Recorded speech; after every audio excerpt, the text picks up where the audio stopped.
ترانسپورټ وزارت ویلي چې له 15 هیوادونو سره د ځمکني ترانسپورټ تګ راتګ لري.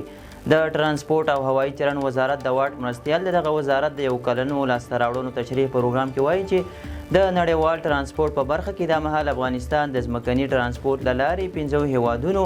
ازبکستان، ترکمنستان، تاجکستان، ایران او پاکستان سره راشه درشه لري. عبدالسلام هیدري زیاتوي چې تیر کال له پاکستان سره د موقت سند لرونکو وسایطو تاد میکانیزم عملي کړی چې په پیښور او کوټه کې د ترانسپورتي اتشو له لوري نږدې 2000 پاکستاني وسایطو ته